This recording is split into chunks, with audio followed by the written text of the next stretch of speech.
कदम जी, जो एक बात आपके बिल्कुल ही खिलाफ जाती है और उद्धव ठाकरे के पक्ष में जाती है, वो ये है कि जो 14 विधायक उनके हैं उन पर व्हिप जारी होगा डिस्क्वालिफिकेशन के लिए। इससे कोर्ट ने इनकार कर दिया है और उन्होंने सीधा ऑर्डर पास किया है कि व्हिप उनके लिए लागू नहीं होगा। तो ऐसे में उनको तो फायदा मिल ही रहा है, उनका मामला इंटैक्ट चल रहा है। यहाँ पर यह समझने की आवश्यकता है हाँ, कि 90% से अधिक जो चुने हुए बाशिंदे हैं वे सारे श्रीमान एकनाथ शिंदे जी के साथ आ गए। अब जो बचे कुछ भी हैं वे भी किसी भी वक्त एकनाथ शिंदे जी के साथ जो असली शिवसेना है उसमें आएंगे। इसलिए व्हिप जारी करना, ये इफ एंड बट वाली बातें वर्तमान सरकार के लिए कोई आवश्यकता नहीं है। और आंकड़ा हमारे पास है, बहुमत में हम सरकार चला रहे हैं, लोगों के अच्छी तरह से काम कर रहे हैं।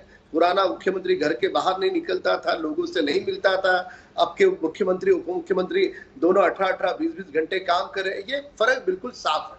पर यहाँ पे कांग्रेस के प्रवक्ता को और आनंद दुबे जी को मैं कहना चाहता हूँ कि मान लिया चलो सांसद विधायक कैसे फूटे क्या फूटे, हर एक के मन में अलग अलग विचार होंगे, पर क्या किसी व्यक्ति के घर के नौकर चाकर जिन्होंने बाला साहब की सेवा की, वो सेवक वो उद्धव ठाकरे जी को क्यों छोड़ के चला गया? उनका सगा खून का भाई रिश्तेदार वो क्यों छोड़ के चला गया? उनके स्वर्गीय भाई की पत्नी भाभी जी, उनका पूरा परिवार राम कदम जी छोड़ के चला गया। ना एक मिनट, यहाँ पर फैमिली की बात करेंगे अंजना जी, ना मैं वैसे नहीं बोल रहा। केवल 10 सेकंड देना, केवल 10 सेकंड देना, अन्यथा मेरी बात को आप अलग से लोगे।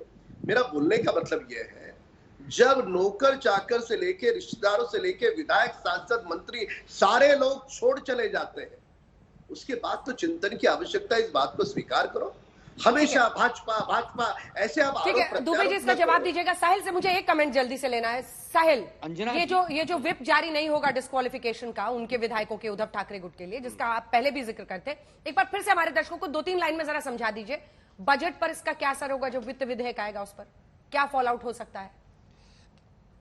देखिए, आंकड़ों की संख्या अगर हम देखें बात तो शिंदे और फडणवीस सरकार को कोई भी खतरा फिलहाल नजर नहीं आ रहा है, क्योंकि उनके पास रिक्वायर्ड बहुमत है। शिंदे के 40 और उसके साथ में 10 निर्दलीय विधायक उनके साथ है। बीजेपी के अपने 106 यानी 150 के ऊपर विधायक वैसे ही उनके साथ में है। तो ये 14 विधायक उनके पक्ष में वोट डाले, अगेंस्ट में वोट डाले, उससे कोई खास फर्क नहीं पड़ने वाला है। तो बहुमत का सवाल नहीं है।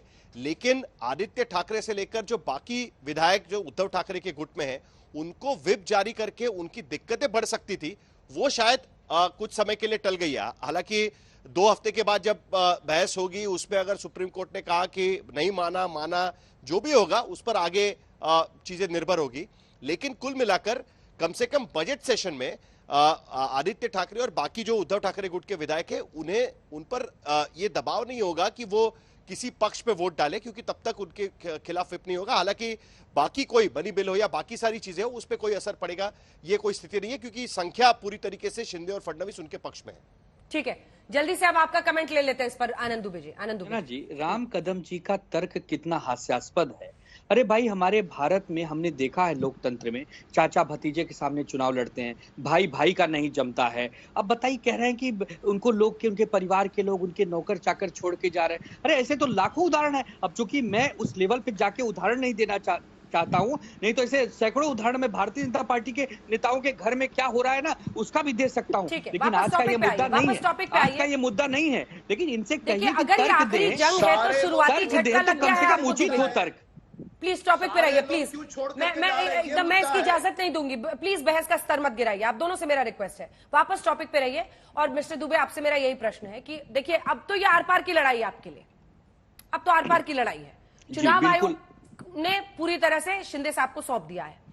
कोर्ट से ही आखिरी आपको उम्मीद है, लेकिन शुरुआती झटका है, क्योंकि चीफ जस्टिस ने यह कमेंट किया है, अगर जो साहिल ने मुझे बताया और मैं वहीं से कोट कर रही हूं, कि चुनाव आयोग का फैसला आया है और उस पर है, अब उनका जवाब आएगा तभी हम कुछ उस पर कर सकते हैं। अंजना जी, शुरुआती झटका तो शुक्रवार की संध्या काल को मिला था। आज तो थोड़ा सा राहत मिला है। आज थोड़ा सा मलहम लगा है हमारे जख्म पर, क्योंकि आदरणीय सुप्रीम कोर्ट ने इस बात को स्वीकारा कि नहीं, आइए हम आपकी बात सुनते हैं। यही बहुत बड़ी राहत है। नहीं तो किसके पास जाते? चुनाव आयोग तो कह रहा है कि हम स्वायत्त संस्था है, हमने जो निर्णय दे दिया वो पूरी दुनिया में अंतिम निर्णय होगा। लेकिन शुक्रिया अदा करता हूं सुप्रीम कोर्ट का, जिन्होंने ठीक है थोड़ी राहत सही लेकिन एक शुरुआत कर दी है। और पूर्ण उम्मीद है कि जब ये 15 दिनों में इस कागज पत्र जमा होंगे और सुप्रीम कोर्ट को संज्ञान होगा कि कहां न्याय है कहां अन्याय है, तो अपने विवेक और बुद्धि से फैसला देंगे, वो उचित न्याय करेंगे और उस समय हम उस न्याय को मानेंगे। लेकिन हमें उम्मीद है कि सत्य की जीत होगी और असत्य पराजित होगा, और यही हम चाहते थे और यही देश की जनता चाहती है।